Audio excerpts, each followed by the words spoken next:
Did you know there's another way to view your records in the cases list view? You can see them as tiles. And yes, you can configure the tiles as an admin. On the admin page, towards the bottom of the page is an option for tile view settings. And you can pick any of the modules that are available at the top. 4 are there by default, but you can pick other modules. In our case, we're going to configure cases.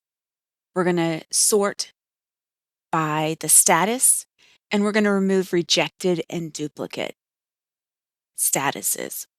Then we can add additional values in the actual tile. In this case, we added the assigned to and saved it.